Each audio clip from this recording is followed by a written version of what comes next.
As part of your SBA assignment, you're required to demonstrate your skill in deboning a specific part of the chicken.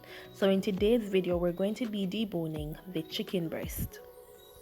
Alright, so we've completed our basic steps already. We have washed our hands and we have gathered the utensils that we're going to need to complete this task, which would be the boning knife and a cutting board.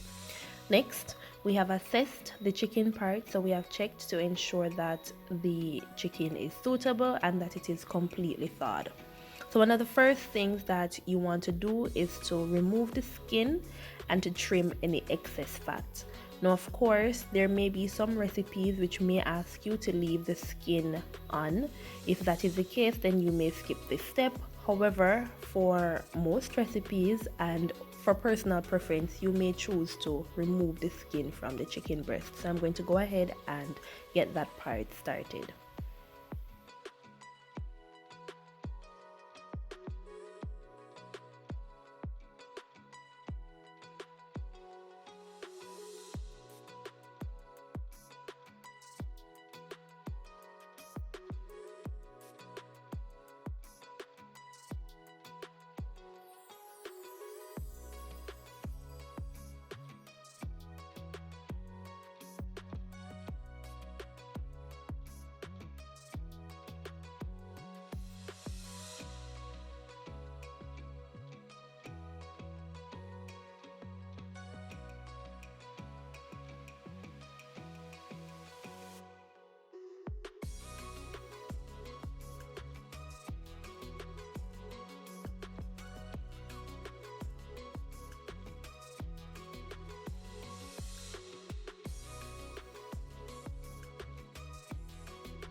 Now that we have completed the first step, which is to remove any excess skin and fat from the chicken, we can now move on to the next task, which is to actually debone the chicken breast.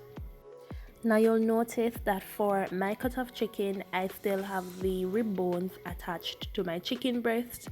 That's totally fine. In some cases, when you purchase it from your local butcher, you may get it with the rib bones attached. In some cases, you may not. However, what is important is that you make scraping lengthwise cuts along the length of the bone so that you can remove as much flesh from the bone as possible. So regardless of if the rib bone is attached or not, you're making swift motions as close to the bone as possible so that you can remove the flesh.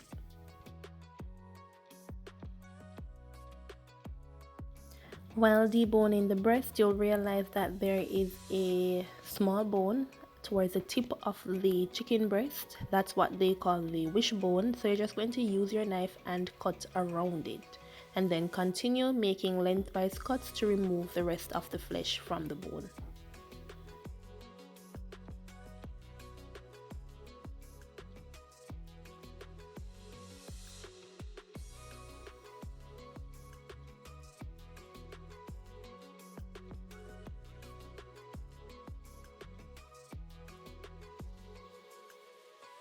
Alright, so now we can see that we have completely separated the flesh from the bone. So we have our bone on one side and we have our deboned chicken breast on the other side. Now you'll notice that there is an extra layer of flesh on the underside of the chicken breast. So this extra piece of meat is what we call the tenderloin. So we're going to remove the tenderloin, and this will allow our chicken breast to cook evenly. And the tenderloin is great for saving because it's great for making chicken fingers, or it can be added to stir fries. Now here are some general tips to follow when deboning chicken breast. So first, you want to ensure that the chicken is entirely thawed before you even attempt to debone it, because trying to debone a frozen chicken can be quite difficult. Next, you want to ensure that you use a sharp knife. You also want to try as best as possible to avoid cross-contamination. So you can do this by ensuring that you gather all your utensils at the start of the task.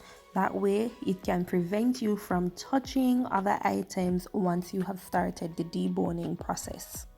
And then finally, you can save the bones, as this can be used to make homemade stock, which can be used to flavor soup and sauces.